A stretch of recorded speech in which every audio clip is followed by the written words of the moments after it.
Hello everyone, Glory Farm ഹൗസിൻ്റെ പുതിയൊരു എപ്പിസോഡിലേക്ക് അവർക്കും സ്വാഗതം. ഇന്നത്തെ നമ്മുടെ വീഡിയോ എന്ന് പറയുന്നത് ഒരു സെയിൽ വീഡിയോ ആണ്. അതിനിപ്പോൾ നമ്മൾ ഈ ചെടിയെക്കുറിച്ച് ചെറിയൊരു കാര്യങ്ങൾ പറഞ്ഞുതരാം. ഇപ്പം നമ്മൾ കണ്ടുകൊണ്ടിരിക്കുന്നത് ഗ്രൗണ്ട് ഓർക്കിഡ് വിഭാഗത്തിൽ പെടുന്ന ഒരു വെറൈറ്റി ചെടിയാണ്. ഗ്രൗണ്ട് ഓർക്കിഡ് എന്ന് പറയുന്നത് മണ്ണിൽ വളർത്താൻ പറ്റുന്ന ഓർക്കിഡിനെയാണ് ഗ്രൗണ്ട് ഓർക്കിഡ് എന്ന് പറയുന്നത്. ഇന്നത് വളരെ കളർ ഷെയ്ഡുകളിൽ ഇന്ന് നമുക്ക് ധാരാളം ലഭിക്കുന്നുണ്ട്. കൂടുതലായും നമുക്കിത് ശ്രീലങ്കയിൽ നിന്നുമാണ് കയറി വരാറുള്ളത്. അതേപോലെ തന്നെ അത്യാവശ്യം നല്ല രീതിയിൽ സെയിൽ നടക്കുന്നതും എന്നാൽ നല്ല ഡിമാൻഡുള്ളതുമായ വളരെ മികവുറ്റ കളറുകൾ ഇന്ന് നമുക്ക് ലഭിക്കാറുണ്ട്. വളരെ എളുപ്പത്തിൽ വളർത്തി പരിപാലിക്കുന്ന ഒരു സുന്ദരി ഓർക്കിഡുകളാണ് ഗ്രൗണ്ട് ഓർക്കിഡുകൾ എന്ന് പറയുന്നത്. തറയിലും അതേപോലെ തന്നെ ചട്ടികളിലും കവറുകളിലും നമുക്ക് ഇതിനെ നല്ല രീതിയിൽ വളർത്തിയെടുക്കാവുന്നതാണ്.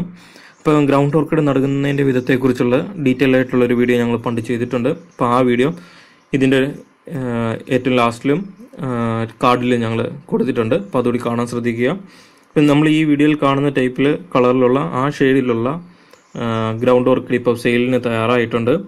അപ്പം ആ സെയിലിൻ്റെ വിവരങ്ങളും അതായത് പ്രൈസും കാര്യങ്ങളും അറിയാൻ വേണ്ടി ഡിസ്ക്രിപ്ഷനിലൊരു ഫോൺ നമ്പർ കൊടുത്തിട്ടുണ്ട്. അപ്പോൾ ആ നമ്പർ നിങ്ങൾക്ക് പിങ് ചെയ്ത് കഴിഞ്ഞാൽ നിങ്ങൾക്ക് അതിന് വിലയും കാര്യങ്ങളും എല്ലാം ലഭിക്കുന്നതാണ്. ഇപ്പോൾ ഈ കളറാണ് സ്റ്റോക്കായി ഉള്ളത്. യെല്ലോ ഉടനെ തന്നെ വരുന്നതായിരിക്കും.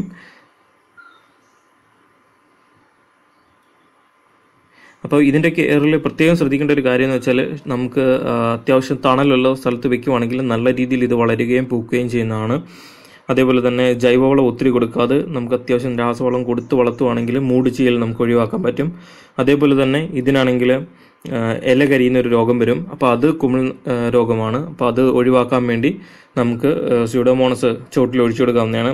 അല്ല എങ്കിൽ 3 ആഴ്ച കൂടുമ്പോഴോ അല്ലെങ്കിൽ മാസത്തിലൊരിക്കലോ ഇടവിട്ട് നമുക്ക് സ്യൂഡോമോണസ് ലായനി കലക്കി നമുക്ക് ഈ ചെടിയുടെ ചോട്ടിൽ ഒഴിച്ചു കൊടുക്കുന്നത് കുമിൾ രോഗം, ഫംഗസ് ബാധ തുടങ്ങിയവയൊക്കെ വേരിൽ നിന്നും വരുന്ന രോഗങ്ങളെ ഒരു പരിധിവരെ തടയാൻ ഇത് കാരണമാകുന്നുണ്ട്. ഈ 1-2 കാര്യങ്ങളൊക്കെ ശ്രദ്ധിച്ചാൽ മതി. നടുന്നതിനെ കുറിച്ചുള്ള വീഡിയോ ഞങ്ങൾ ചെയ്തിട്ടുണ്ട്, അത് കാണിക്കുന്നുണ്ട് ഇതിൻ്റെ അകത്ത്.